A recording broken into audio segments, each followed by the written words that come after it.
Highlight group 1996 ഒരു സാധാരണ building ഗ്രൂപ്പായി തുടങ്ങിയ ഹൈലൈറ്റ് ഗ്രൂപ്പ് ഇന്ന് റീറ്റെയിൽ, കമേഴ്ഷ്യൽ, റെസിഡൻഷ്യൽ, കോൺട്രാക്ടിംഗ് സെക്ടറിൽ സൗത്ത് ഇന്ത്യയിലെ തന്നെ കീ പ്ലെയറാണ്.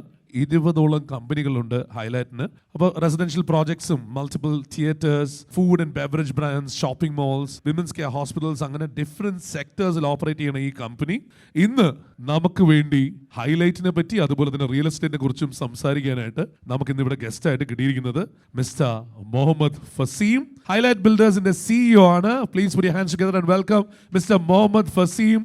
He is an icon who has been leading Highlight Builders, both engineering and business is his forte. Welcome, Mohammad Faseem. Please, if you could take a seat. A round of applause to welcome him, everyone, please. And of course, let me give you a few highlights about Highlight. കേരളത്തിലെ പല ഇന്നോവേഷനുകളും കൊണ്ടുവന്നതും പരിചയപ്പെടുത്തുന്നതും highlight ആണ്. കേരളത്തിലെ first ready mix concrete came from you guys. That was the first one. And I think a full-fledged mall for the first time happened in Calicut. That was the Focus Mall. First Epic Theatre was from you guys. And IB Continuum School, that also came from you. And also the first apartment complex for us from Highlight. The coffee culture in Kerala, that was started by Highlight. അങ്ങനെ കേരളത്തിൽ ഏതാണ്ട് 10ഓളം മാളുകൾ ഇപ്പോൾ കൺസ്ട്രക്ഷനിലുണ്ട്. I'll segue direct into that question. അതിൽ വെച്ച് തുടങ്ങാം. First of all, if you need to talk anything about the topic that we've been given, real estate as a catalyst for the growth of Kerala, what do you think? ശരിക്കും നേരത്തെ industry experts ഒരുപാട് സംസാരിച്ചു കേരളത്തിൻ്റെ ഗ്രോത്തിനെ കുറിച്ച്. അപ്പോൾ നമ്മൾ ശരിക്കും കേരളത്തിൻ്റെ റിയൽ എസ്റ്റേറ്റ് ഗ്രോത്ത് എന്ന് പറയുമ്പോൾ നമുക്ക് റീറ്റെയിൽ ആണെങ്കിലും കൊമേഴ്ഷ്യൽ ആണെങ്കിലും റെസിഡൻഷ്യൽ സെക്ടറും 3 സൈഡിലുള്ള ഗ്രോത്തിനെ കുറിച്ച് ഒരുപാട് ഡിസ്കസ് ചെയ്യാനുണ്ട്. അപ്പോൾ അതിൻ്റെ ഭാഗമായിട്ട് നേരത്തെ പറഞ്ഞു നമ്മളിപ്പം 10 ഷോപ്പിംഗ് മാൾ ചെയ്യുന്നുണ്ട് പല സിറ്റീസിൻ്റെ ഭാഗമായിട്ട്. അപ്പോൾ ഈ ഒരു കേരളം എന്ന് പറഞ്ഞ ഒരു മാർക്കറ്റിൻ്റെ ഒരു അഡ്വാൻറ്റേജ് എന്ന് പറഞ്ഞു കഴിഞ്ഞാൽ ബാക്കി സിറ്റീസ് ഇപ്പോൾ വലിയ സ്റ്റേറ്റ്സ് ഇപ്പം കർണാടക ആണെങ്കിലും തമിഴ്നാടാണെങ്കിലും അവിടെയൊക്കെ ശരിക്കും മാംഗ്ലൂർ അങ്ങനത്തെ വലിയ സിറ്റീസ് ഉണ്ട്. പക്ഷേ അതിൻ്റെ ഇൻബിറ്റ്വീൻ ആയിട്ടുള്ള ടയർ 2 ടയർ 3 സിറ്റീസിലൊന്നും ശരിക്കും വലിയ ഷോപ്പിംഗ് മാളിൻ്റെ പൊട്ടൻഷ്യൽ കമ്പാരിറ്റീവ്ലി കുറവാണ്. പക്ഷേ കേരളത്തിൽ അതുണ്ട്. അതെ, അതാണ് മെയിൻ അഡ്വാൻറ്റേജ്. കാരണം നമ്മളിപ്പോൾ ഒരു ഐഡൻറ്റിഫൈ ചെയ്യുമ്പം ഒരു 50+ സിറ്റീസ് ശരിക്കും കേരളത്തിൽ ഷോപ്പിംഗ് മാളിന് പൊട്ടൻഷ്യലായിട്ടുള്ള സ്ഥലങ്ങളുണ്ട്, പറ്റുന്നതുണ്ട്. അതിൻ്റെ ഒരു മെയിൻ കാരണം എന്താണെന്ന് പറഞ്ഞാൽ ഒരു 5 ലക്ഷം പോപ്പുലേഷനുള്ള സ്ഥലങ്ങളിലൊക്കെ ഇങ്ങനെയുള്ളൊരു ഷോപ്പിംഗ് മാൾ സക്സസ് ആവും. അതാണ് മേജർ. കാരണം അരമണിക്കൂറിനുള്ളിൽ ഹാഫ് ആൻ അവറിനുള്ളിൽ എത്തിപ്പെടാൻ പറ്റുന്ന ഒരു 5 ലക്ഷം ആളുകളുണ്ടെങ്കിൽ നമുക്ക് സക്സസ് ആവും.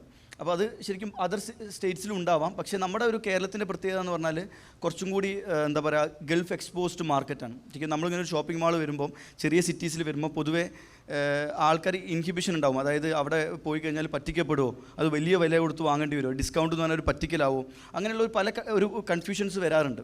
പക്ഷേ കേരളത്തിൽ ഇത് എല്ലാവരും ശരിക്കും ഗൾഫ് എക്സ്പോസ്ഡ് മാർക്കറ്റ് ആയതുകൊണ്ട് തന്നെ ഈ ഷോപ്പിംഗ് മാളും ബ്രാൻഡും ഒക്കെ കണ്ടു വളർന്ന ആൾക്കാർ. അപ്പോൾ അതുകൊണ്ട് അവർക്കറിയാം ഈ SM സ്ട്രീറ്റ് പോയതിനേക്കാൾ കൂടുതൽ വാല്യൂ നല്ല പ്രോഡക്റ്റ് സ്റ്റുഡിയോ പോയാൽ കിട്ടുന്നുള്ളത്. അപ്പോൾ അത് ശരിക്കും നമുക്കൊരു പുതിയൊരു മാൾ വരുമ്പം അത് സക്സസ് ആവാനുള്ള ഒരു കാരണം കൂടിയാണ്. ആഡ് ഓൺ ചെയ്യേണ്ടതെന്ന് വെച്ചാൽ SM സ്ട്രീറ്റിൽ പോയാൽ പാർക്കിംഗ് അന്വേഷിച്ച് നടക്കണം, മറ്റിടത്താണെങ്കിൽ പാർക്കിംഗ് അടിയിലുണ്ട് എന്നുള്ള വ്യത്യാസവും കൂടി ഉണ്ടാവും. കേരളത്തിലെ ആദ്യത്തെ ഷോപ്പിംഗ് മാളാണ് ഫോക്കസ് മാൾ, ഞങ്ങളാണ് ചെയ്തത്.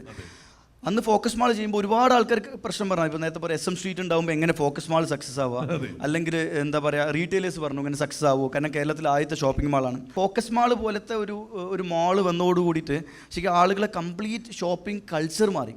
ആളുകൾ പതുക്കെ ഈ ബ്രാൻഡ് യൂസ് ചെയ്യാൻ തുടങ്ങി. ഈവൻ തമാശയ്ക്ക് പോലും പറയും ഫോക്കസ് മാളാണ് കോഴിക്കോട്ടുകാരെ എസ്കലേറ്റർ കയറാൻ പഠിപ്പിച്ചതെന്ന്. അത്ര വരെ ശരിക്കും പറഞ്ഞാൽ വളരെ ബേസിക് കാര്യം മുതൽ നമ്മളെ മനസ്സിൽ അറിയാതെ മാറിയിട്ടുണ്ട് നമ്മളെ കേരളത്തിൽ.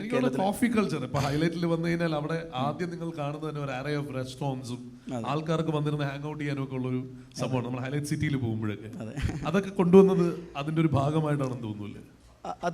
അതും കൂടിയാണ്. പക്ഷേ ഞങ്ങൾ ആദ്യം ഹഗ്ഗമഗ് സ്റ്റാർട്ട് ചെയ്യുന്നത് പറഞ്ഞാൽ ഇപ്പോൾ ബിസിനസ് പാർക്ക്, അതും കേരളത്തിലെ ആദ്യത്തെ എല്ലാ ടൈപ്പ് ഓഫ് ഓഫീസിനും ഫംഗ്ഷൻ ചെയ്യാൻ പറ്റിയൊരു ഓഫീസ് ടവറാണ്.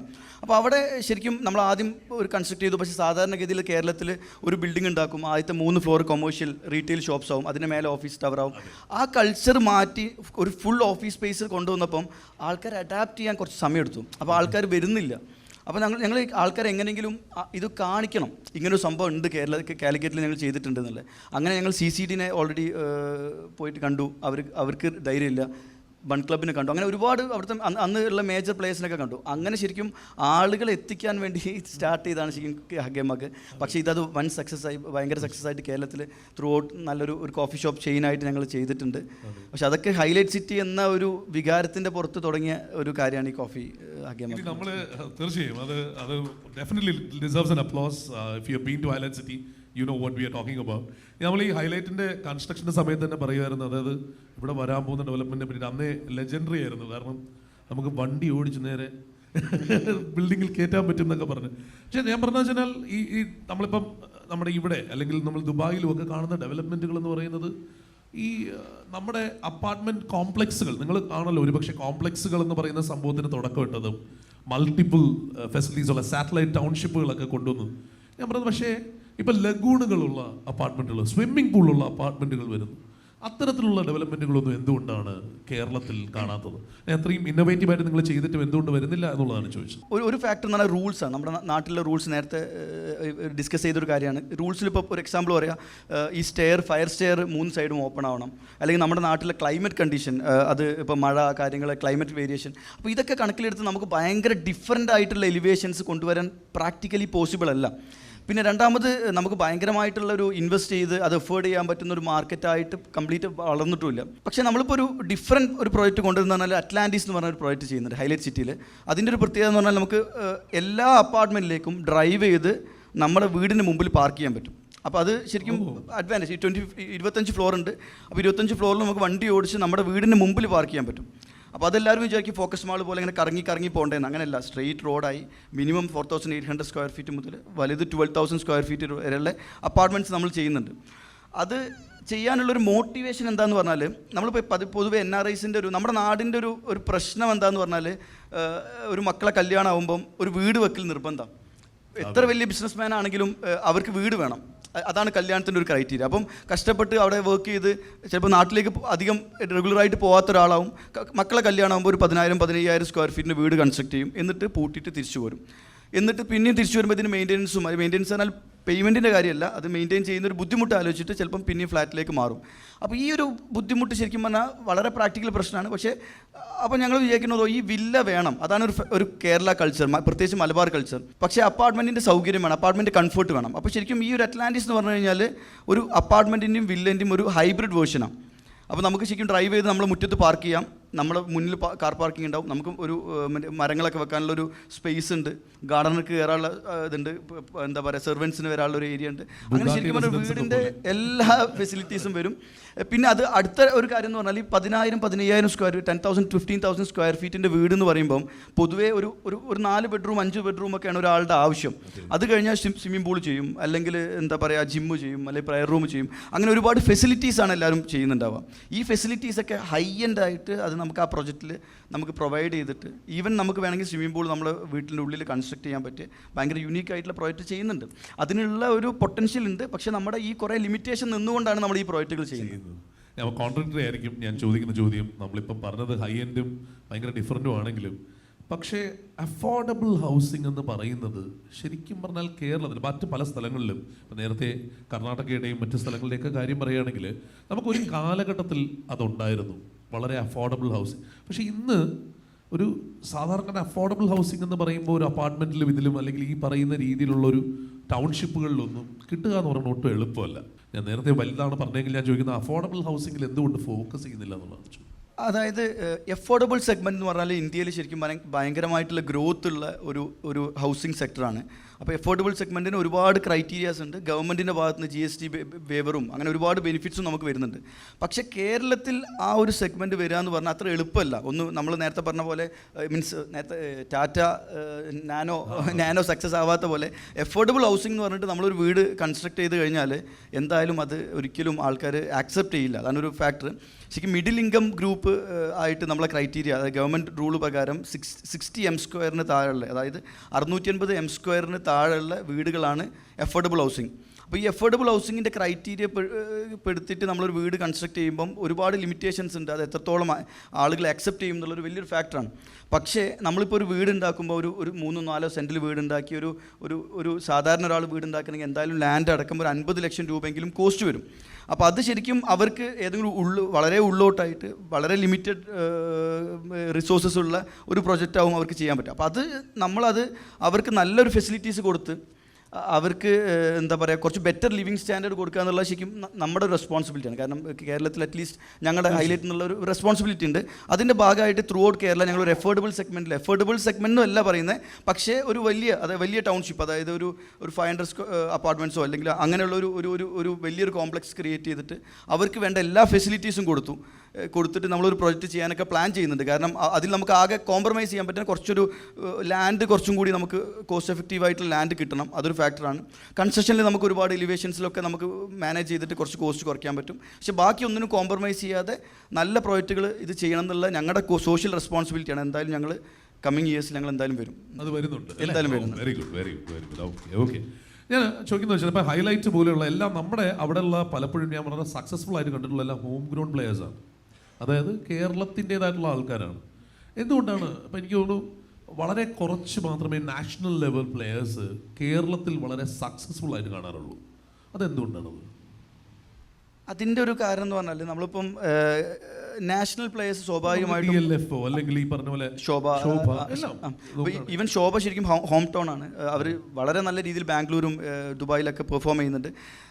ഒരു മേജർ കാര്യം എന്ന് നമ്മുടെ സോഷ്യൽ പൊളിറ്റിക്കൽ കണ്ടീഷൻ എന്ന് പറഞ്ഞാൽ ഒരാൾ ഒരു ഇൻഡിവിജ്വൽ വിചാരിച്ചാൽ പോലും നമ്മുടെ നാട്ടിലത്തെ കൺസ്ട്രക്ഷൻ സ്റ്റോപ്പ് ചെയ്യിപ്പിക്കാൻ പറ്റും. തുടങ്ങാൻ ആർക്കും പറ്റില്ലുണ്ടാവില്ല, പക്ഷേ സ്റ്റോപ്പ് ചെയ്യിപ്പിക്കാൻ പറ്റും.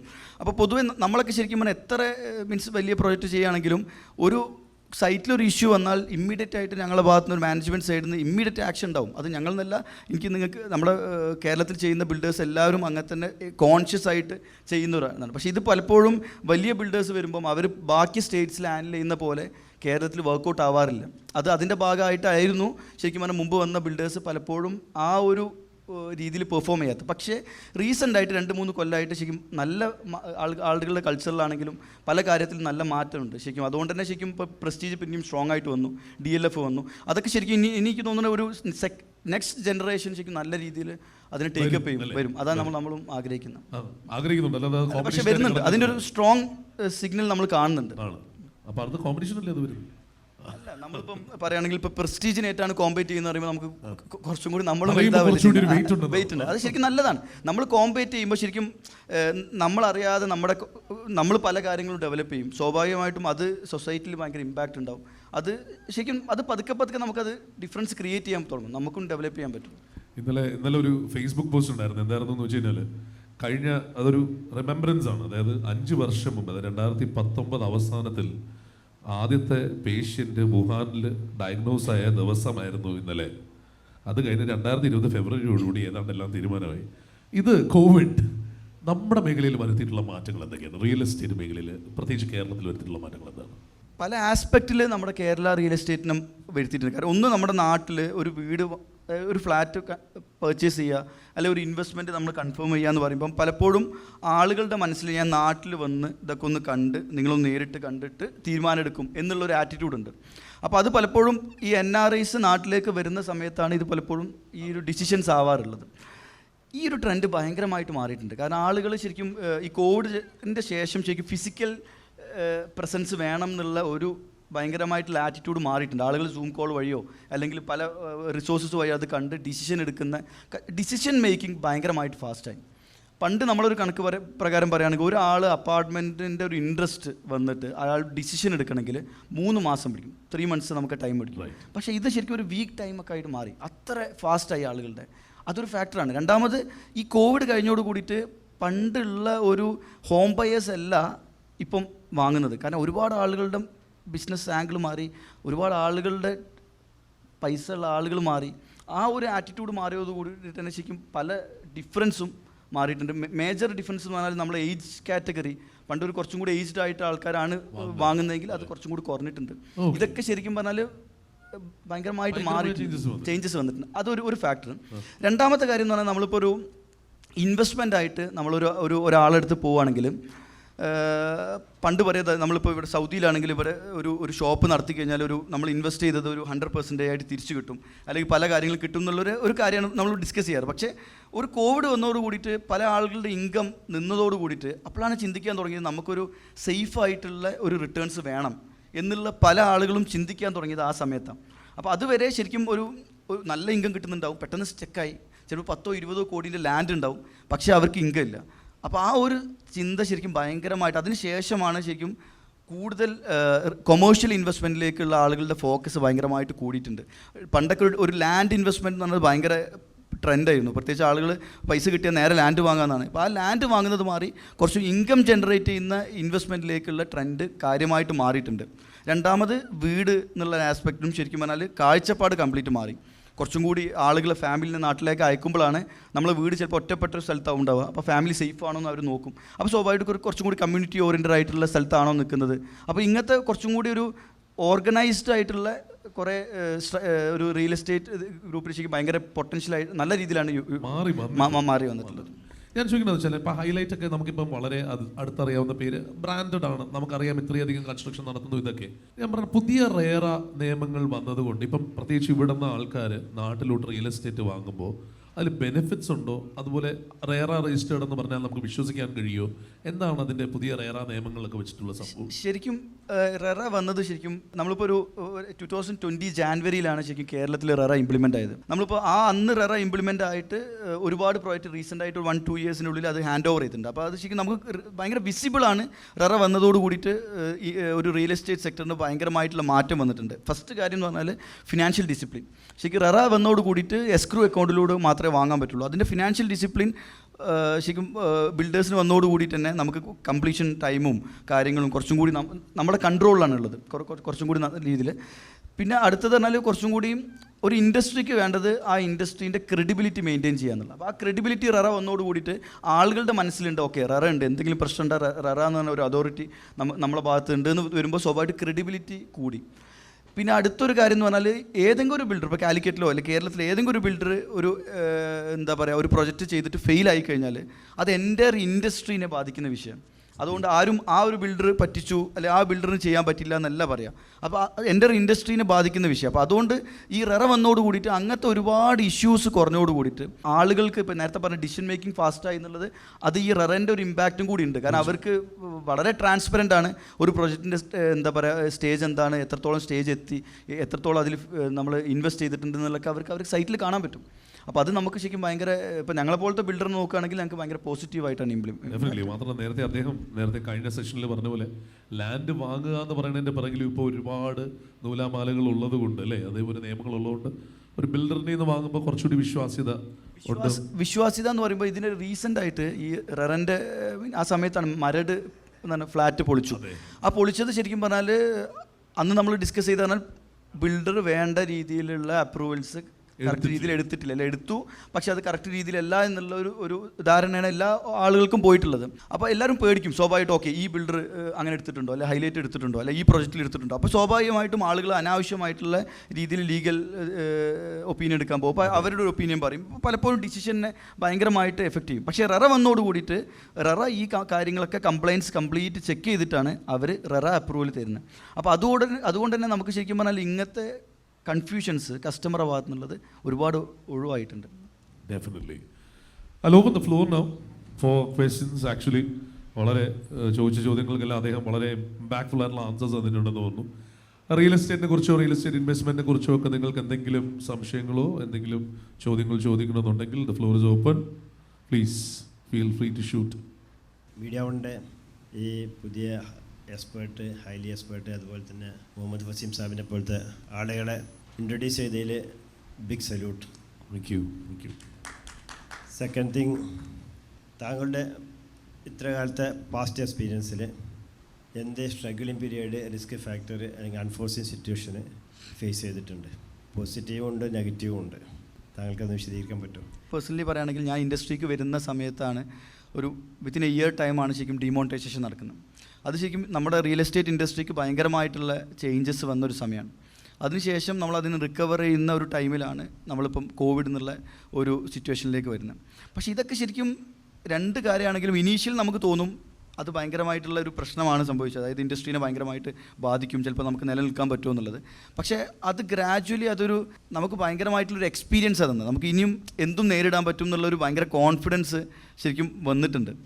അപ്പോൾ അതുകൊണ്ട് തന്നെ നമുക്കിപ്പോൾ ഇത് നെക്സ്റ്റ് ഒരു പ്രശ്നം വന്നാലും നമുക്ക് ആ ഒരു പോസിറ്റീവ് മൈൻഡ് സെറ്റോട് കൂടിയിട്ട് കാണാൻ പറ്റുന്നതാണ് ഞങ്ങളുടെ ഒരു positive. First of all media വണ്ണിനും അതുപോലെ ബിസിനസ് ഇനീഷ്യേറ്റീവ് ഗ്രൂപ്പിനും ഈ ബിസിനസ് കണക്ട് എന്ന സെഷൻ കണ്ടക്ട് ചെയ്തതിൽ വളരെയധികം അഭിനന്ദനങ്ങളുണ്ട്.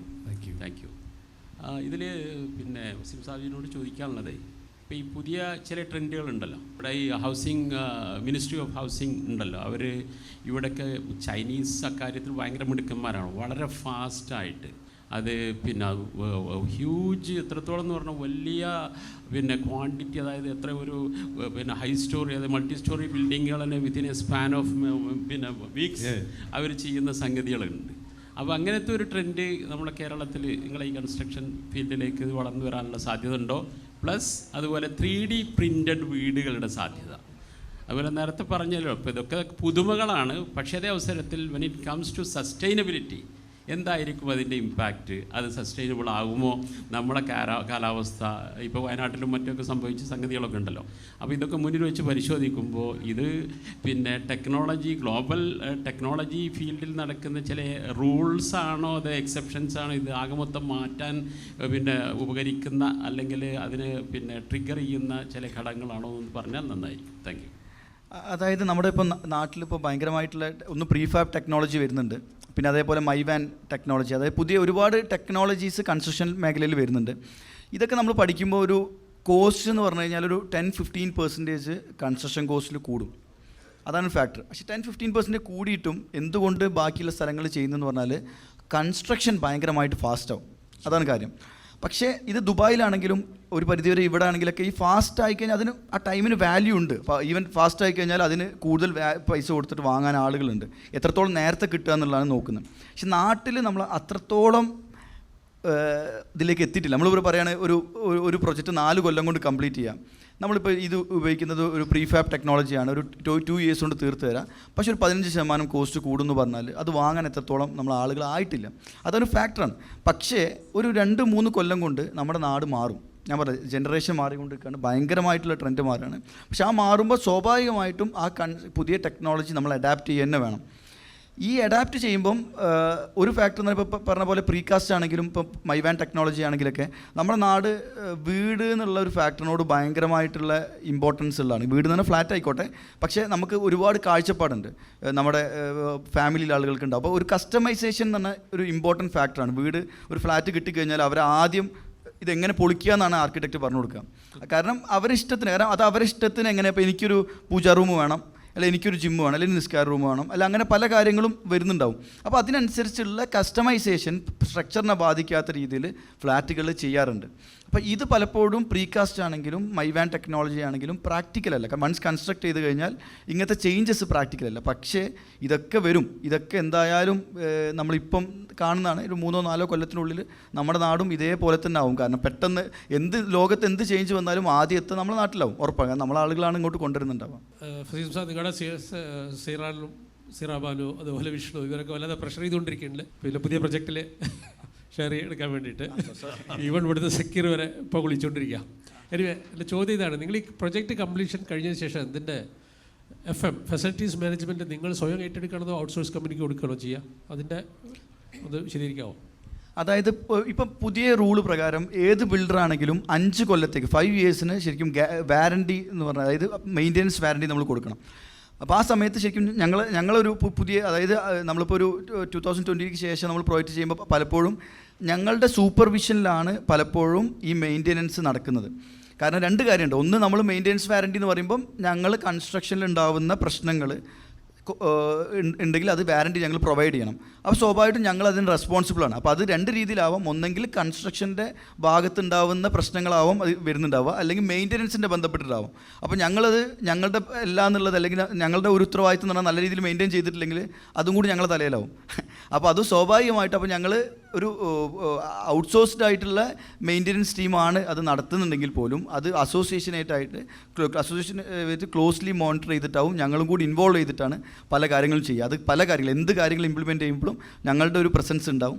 അത് വളരെ സീരിയസ് ആയിട്ട് നോക്കുന്നുണ്ട്. ഇപ്പോൾ പ്രത്യേകിച്ച് ഞങ്ങൾ റെസിഡൻഷ്യൽ പ്രോജക്റ്റ് കറൻ്റ് ഉള്ളത് ഹൈലൈറ്റ് സിറ്റിയിലാണ്. ഞങ്ങൾ വളരെ അടുത്തായിട്ട് ഞങ്ങൾ അവിടെ ഉണ്ട്. അപ്പോൾ ഞങ്ങൾ അധികം അതിൽ വളരെ കോൺഷ്യസ് ആയിട്ട് എഫേർട്ട് എടുക്കുന്നുണ്ട്. അപ്പോൾ എൻ്റെ ക്വസ്റ്റ്യൻ എനിക്ക് നേരത്തെ മിഥുൻ ചോദിച്ചതിൻ്റെ ഒരു കണ്ടിന്യൂഷൻ എന്ന് പറയാം. അതായത് ഹൈലൈറ്റിൻ്റെ എല്ലാ പ്രോജക്ട്സും മെയിൻ സിറ്റിയിലാണ്. ഐ നോ ഷോപ്പിംഗ് കോംപ്ലക്സിൽ അത് അറ്റാച്ച് ചെയ്തുകൊണ്ടാണ് അങ്ങനെ വരുന്നത്.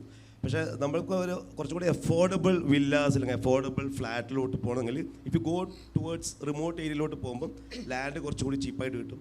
So you can be more affordable. I know material മറ്റുള്ള കാര്യങ്ങളൊക്കെ കുറച്ച് ട്രാൻസ്പോർട്ടേഷൻ സൈഡിൽ കുറച്ച്, പക്ഷേ ലാൻഡാണല്ലോ മെയിൻ. നേരത്തെ എല്ലാവരും പറഞ്ഞ പോലെ, നേരത്തെ എക്സ്പേർട്ട് ടോക്കിൽ പറഞ്ഞ പോലെ ലാൻഡ് ഇസ് വെരി എക്സ്പെൻസീവ്. അപ്പോൾ നമ്മൾ റിമോട്ടിലോട്ട് പോയി കഴിഞ്ഞാൽ ഡെഫിനറ്റ്ലി നമുക്ക് നേരത്തെ പറഞ്ഞ ആ ഒരു കോൺസെപ്റ്റ്, വില്ല കോൺസെപ്റ്റും അതുപോലെ തന്നെ ഈ ഫ്ലാറ്റ് കോൺസെപ്റ്റൊക്കെ കുറച്ചുകൂടി അഫോർഡബിൾ ആവാം. കാരണം പലപ്പോഴും സാധാരണക്കാരന് ഹൈലൈറ്റ് ഒരിക്കലും അഫോർഡബിൾ ആണെന്ന് എനിക്ക് തോന്നിയിട്ടില്ല പേഴ്സണലി. അപ്പോൾ അതിനെ നമുക്ക് കുറച്ചുകൂടി അഫോർഡബിൾ ആക്കാൻ കുറച്ച് റിമോട്ടിൽ ഇപ്പോൾ കാലിക്കറ്റ് ടൗണിലാണ് നമ്മുടെ മെയിൻ ചെയ്തിരിക്കുന്നത്. ഇപ്പം ഐ തിങ്ക് തൃശ്ശൂരിലേക്ക് തുടങ്ങുന്നു, അതുപോലത്തെ എല്ലാം സിറ്റിയിലാണ്. അപ്പോൾ അതിൽ ഷോപ്പിംഗ് കോംപ്ലക്സ് അറ്റാച്ച്ഡ് ആണ്. I totally agree with that. പക്ഷേ നമ്മളൊരു വില്ല ആ ഒരു കൺസെപ്റ്റിലോട്ട് പോകുമ്പോൾ നമ്മൾ ലാൻഡ് പർച്ചേസ് ഒരു പ്രധാന ഘടകമാണ്. അപ്പോൾ അതിനെ നമുക്ക് അഫോർഡബിൾ ആക്കാൻ എന്തുകൊണ്ട് ഹൈലൈറ്റ് അങ്ങനെ ഒരു ഡിസിഷൻ എടുക്കുന്നില്ല എന്നാണ് എൻ്റെ question. Thank you sir.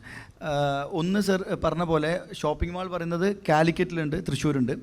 Next ഞങ്ങൾ ടയർ 2 ടയർ 3 സിറ്റീസിൽ നിലമ്പൂർ ഞങ്ങൾ ഷോപ്പിംഗ് മാളിൻ്റെ വർക്ക് നടക്കുന്നുണ്ട്, മണ്ണാർക്കാട് നടക്കുന്നുണ്ട്, കുന്നംകുളം നടക്കുന്നുണ്ട്. അതേപോലെ താമരശ്ശേരി ഞങ്ങൾ പുതിയ ലാൻഡ് പർച്ചേസ് ചെയ്തു, ചെമ്മാട് ഞങ്ങൾ വർക്ക് നടക്കുന്നുണ്ട്. അപ്പം നമ്മൾ പല ഭാഗത്തും സീരിയസ്ലി ടയർ 3 സിറ്റീസിലൊക്കെ ഞങ്ങളുടെ ഒരു പ്രസൻസ് ഉണ്ട്.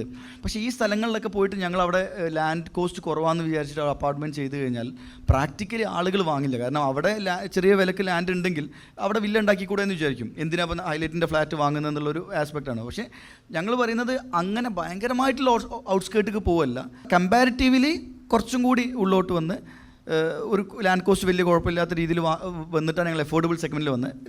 സാറ് പറഞ്ഞ ശരിയാണ്, ഈ കറൻ്റ്ലി ഹൈലൈറ്റ് ഒരു അഫോർഡബിൾ സെഗ്മെൻ്റ് അല്ല ഉള്ളത്, ഒരു ലക്ഷറി സെഗ്മെൻറ്റിലാണ് ഉള്ളത്. അഫോർഡബിൾ സെഗ്മെൻറ്റ് എന്ന് പറയുമ്പം ഒന്ന് ലാൻഡ് കോസ്റ്റ് കുറയണം, പക്ഷേ ഭയങ്കരമായിട്ട് ഔട്ട്സ്കേർട്ട് പോയി കഴിഞ്ഞാൽ ആളുകൾ പ്രിഫർ ചെയ്യില്ല. കാരണം ആൾക്കാർ ആക്സസിബിലിറ്റി ഒക്കെ ഭയങ്കര ഇഷ്യൂ ആവും ഉണ്ടാവുക. പക്ഷേ ഞങ്ങൾ പല എന്താ പറയുക നെക്സ്റ്റ് ഇയർ അങ്ങനത്തെ 2-3 നല്ല പ്രോജക്റ്റുകൾ പ്ലാൻ ചെയ്യുന്നുണ്ട്. അത് പക്ഷേ അത് വിചാരിക്കുന്നതിന് ലാൻഡ് കോസ്റ്റിൽ ഞങ്ങൾ ഒരു ഘടകമാണ്. അതേപോലെ ഫെസിലിറ്റീസ് കൊടുക്കണമെങ്കിൽ അത്ര തന്നെ യൂണിറ്റ്സ്, നമ്പർ ഓഫ് യൂണിറ്റ്സ് വേണം. എന്നാൽ ഇതൊക്കെ നമുക്ക് വയബിളായിട്ട് അല്ലെങ്കിൽ ഫ്യൂച്ചറിൽ ഇതൊക്കെ നമ്മൾക്ക് കൺസ്ട്രക്ട് ചെയ്ത് കൊടുത്താലും ഇവർക്ക് മെയിൻറ്റെയിൻ ചെയ്യാൻ പറ്റണം. നമ്മൾ എഫോർഡബിൾ എന്ന് പറയുമ്പോൾ പോലും അതിന് മെയിൻ്റെനൻസ് വലിയ ഫാക്ടറാണ്. അത് നമ്മൾ എത്രത്തോളം മെയിൻ്റെനൻസ് കോസ്റ്റാണ് വാങ്ങിയത് അതിനനുസരിച്ച് മെയിൻറ്റെയിൻ ചെയ്തിട്ടില്ലെങ്കിൽ അത് ഭയങ്കരമായി നശിച്ചു പോകും. അപ്പോൾ അത് നശിക്കാത്ത രീതിയിൽ സസ്റ്റെയിൻ ചെയ്യാൻ രീതിയിലുള്ള നമ്പേഴ്സ് അവിടെ നമ്മൾ കൊടുക്കണം എന്നുള്ളത് ഉറപ്പിക്കുന്നുണ്ട്. അപ്പോൾ അതിൻ്റെ ഒരു സീരിയസ് ആയിട്ട് ബാക്ക് എൻഡിലുള്ള പ്ലാനിങ്ങും കാര്യങ്ങളും നടക്കുന്നുണ്ട് സർ. എന്തായാലും ഫ്യൂച്ചറിൽ എക്സ്പെക്റ്റ് ചെയ്യാം. Thank you. Thank you. So that's it with the questions. Thanks a lot. Thank you, Mr. Mohammad Waseem. ഇനിയുണ്ടോ? One more question. എൻ്റെ ക്വസ്റ്റ്യൻ അപ്പാർട്ട്മെൻറ്റ്സിനെ കുറിച്ചാണ്. ഇപ്പം കമേഴ്ഷ്യൽ സ്പേസ് അല്ലാണ്ട് അപ്പാർട്ട്മെൻറ്റ്സ്, ഇപ്പോൾ സ്വന്തമായിട്ട് വീടുള്ള ഒരാൾ ഒരു അപ്പാർട്ട്മെൻറ്റ് എടുക്കുമ്പോൾ ഒരു പക്ഷേ അയാൾക്ക് അവിടെ താമസിക്കാനായിരിക്കില്ല ചിലപ്പോൾ എടുക്കുന്നത്. ഒരു പക്ഷേ അതിൽ നിന്നുള്ള ഒരു ROI കുറിച്ചാണ് എനിക്ക് ചോദിക്കുന്നത്. അതിൽ ഇൻവെസ്റ്റ് ചെയ്ത് ഇപ്പോൾ ഒരു 2000 സ്ക്വയർ ഫീറ്റുള്ള ഒരു അപ്പാർട്ട്മെൻറ്റ് എടുക്കുന്ന ഒരാൾ, I think he will be investing around 1.5 to 2 crores depending on specification ഒക്കെ വെച്ച് നോക്കാം. അങ്ങനെയാണ് ഇതിൻ്റെ ROI. അതുപോലെ തന്നെ resale value of an apartment. സാധാരണ നമ്മളെ സർക്കിളിൽ നിന്നൊക്കെ കേട്ടത് it's very difficult to dispose an apartment. In case if somebody wants to dispose അല്ലെങ്കിൽ അതിനെ റെൻ്റ് ഔട്ട് ചെയ്യുകയാണെന്നുണ്ടെങ്കിൽ ഒരു 2 crores ഇൻവെസ്റ്റ് ചെയ്തിട്ടുള്ള ഒരാൾ അതിൻ്റെ ഒരു ROI വെച്ച് നോക്കുകയാണെന്നുണ്ടെങ്കിൽ rent coming from that property considerably is insignificant. അതിനെക്കുറിച്ച് എന്താ പറയാനുള്ളത്? ശരിക്കും ROI ആംഗിളിൽ പറയുകയാണെങ്കിൽ ഡയറക്റ്റ് ROI എന്ന് പറഞ്ഞു കഴിഞ്ഞാൽ സ്വാഭാവികമായിട്ടും കൊമേഴ്ഷ്യൽ ഇൻകമാണ് കൂടുതൽ വരും. കൊമേഴ്ഷ്യൽ പ്രോപ്പർട്ടിയിൽ നിന്നാണ് കൂടുതൽ നമുക്ക് ഇൻകം എക്സ്പെക്റ്റ് ചെയ്യാൻ പറ്റുന്നുണ്ടാവാം. പക്ഷേ റെസിഡൻഷ്യൽ പ്രോജക്റ്റ് നമ്മൾ ചൂസ് ചെയ്യുന്ന ആ റെസിഡൻഷ്യൽ പ്രോജക്റ്റിനനുസരിച്ചാണ് ഇതിൻ്റെ റെൻ്റൽ ഡിമാൻഡ് വരിക. കാരണം നമ്മളിപ്പോൾ ആ പ്രോജക്റ്റ്, ഇപ്പോൾ ഒരു എക്സാമ്പിൾ പറയും, ഹൈലൈറ്റ് സിറ്റി എന്ന് പറയുമ്പം ആ ടൗൺഷിപ്പാണ്. അപ്പം ഞാനടക്കം ഹൈലൈറ്റ് സിറ്റിയിലാണ് താമസിക്കുന്നത്. അവിടെ ഒരു 3 BHK എന്ന് പറഞ്ഞാൽ 65,000-70,000 പെർ മന്ത് റെൻറ്റ് കൊടുക്കുന്ന ഒരുപാട് ആളുകളുണ്ട്. എനിക്ക് വരെ ശരിക്കും പറഞ്ഞാൽ, ഞാൻ പറയുമ്പം വളരെ ക്ലോസ്ലി കാണുന്ന ആളാണ്, എനിക്ക് വരെ ഇത് കാണുമ്പോൾ ഭയങ്കര ഒരു അത്ഭുതത്തോടെ കാണുന്നത്. അപ്പോൾ ഞാൻ അന്വേഷിക്കുമ്പം അവിടെ ഇപ്പോൾ പൈലറ്റ്സ് വരുന്നുണ്ട്, അല്ലെങ്കിൽ UL സൈബർ പാർക്കും ഗവൺമെൻറ് IT പാർക്കിലൊക്കെ ഒരുപാട് വലിയ കമ്പനീസിൻ്റെ CEOസും പ്രൊഫഷണൽസ് വരുന്നുണ്ട്. അവർ വരുമ്പോൾ സ്വാഭാവികമായിട്ടും അവർക്ക് എന്താ പറയുക, പല സിറ്റീസിൽ നിന്നും വരുന്ന ആളുകളാണ്, വലിയ ടൗണിൽ നിന്ന് വരിക. അപ്പോൾ അവർ ഒരു ഇൻഡിവിജ്വൽ സ്റ്റാൻഡ് അലോൺ പ്രോജക്റ്റിൽ പോയി നിൽക്കില്ല, കാരണം ഫാമിലിനെ കൊണ്ടുവരികയാണ് വരുന്നുണ്ടാവുക, അല്ലെങ്കിൽ അവർക്കൊരു കുറച്ച് എക്സ്പോഷർ വേണ്ടി വരും. അപ്പോൾ സ്വാഭാവികമായിട്ടും തൊട്ടടുത്തുള്ള പ്രൊജക്റ്റിനെ കമ്പയർ ചെയ്തിട്ടല്ല ഇവിടെ റെൻറ്റ് നോക്കുന്നത്, അവിടെ മീൻസ് അവൈലബിൾ ആയിട്ടുള്ള ബെസ്റ്റ് ഫ്ലാറ്റ് എടുത്ത് ചെയ്യുന്നുണ്ട്. അപ്പോൾ അങ്ങനെ റെൻറ്റ് കൊടുക്കുന്ന ആളുകളും ശരിക്കും നമ്മുടെ കേരളത്തിലും കോഴിക്കോടും കൊച്ചിയിലൊക്കെ വരുന്നുണ്ട്. അപ്പോൾ ആ ഒരു ആസ്പെക്ട്, പക്ഷേ എന്നാൽ പോലും ഇനി അത്ര നല്ല റെൻറ്റ് കിട്ടിയാൽ പോലും ഒരിക്കലും ഫിനാൻഷ്യലി നമുക്ക് ആ ROI നമുക്ക് മീറ്റ് ചെയ്യാൻ പറ്റില്ല.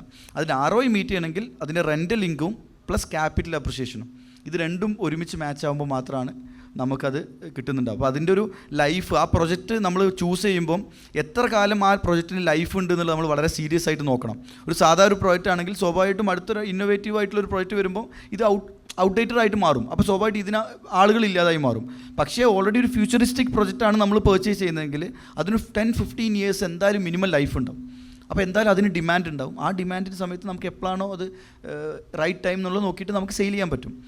അപ്പോൾ അതൊരു ഭയങ്കര ഒരു ഇൻവെസ്റ്റ്മെൻറ്റ് പെർസ്പെക്റ്റീവിൽ നിന്ന് സ്വാഭാവികമായിട്ടും വെറും റെൻ്റൽ ഇൻകം മാത്രം, ഞാൻ സെയിൽ ചെയ്യാൻ ഉദ്ദേശിക്കുന്നില്ല, എനിക്ക് റെൻ്റൽ ഇൻകം മാത്രമാണ് ഉദ്ദേശം, ഞാൻ താമസിക്കാൻ ഉദ്ദേശിക്കുന്നില്ലെങ്കിൽ ഡെഫിനറ്റ്ലി കൊമേഴ്ഷ്യൽ പ്രോപ്പർട്ടിയാണ് ഇൻവെസ്റ്റ് ചെയ്യേണ്ടത്. പക്ഷേ എനിക്ക് താമസിക്കണം, പക്ഷേ നാട്ടിലേക്ക് വരുന്ന സമയത്ത് ഒരു വീട് എന്നുള്ളൊരു ഇമ്പോർട്ടൻ്റ് ആണ്, റെൻ്റൽ ഇൻകം ഉണ്ട്, അല്ലെങ്കിൽ വിൽക്കുമ്പോൾ നല്ല റേറ്റും കിട്ടും. അങ്ങനെ ആ ഒരു എല്ലാ രീതിയിലുള്ള മിക്സ്ഡ് ഇമോഷൻസ് നോക്കുമ്പോൾ മാത്രമാണ് റെസിഡൻഷ്യൽ വയബിൾ ആവുന്നുണ്ടാവുക.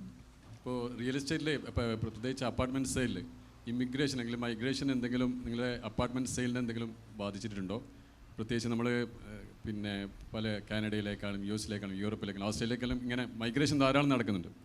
രണ്ടാമത് പിന്നെ ഈ അടുത്തായിട്ട് റിയൽ എസ്റ്റേറ്റിൽ ദുബായിലും ഷാർജയിലൊക്കെ അപ്പാർട്ട്മെൻറ്റ് വാങ്ങുന്നത് നിങ്ങളുടെ പൊതുവെയുള്ള മാർക്കറ്റിൽ എന്തെങ്കിലും സെയിൽസിൽ ബാധിച്ചിട്ടുണ്ടോ എന്നാണ് ചോദ്യം. Immigration plus real estate in other countries.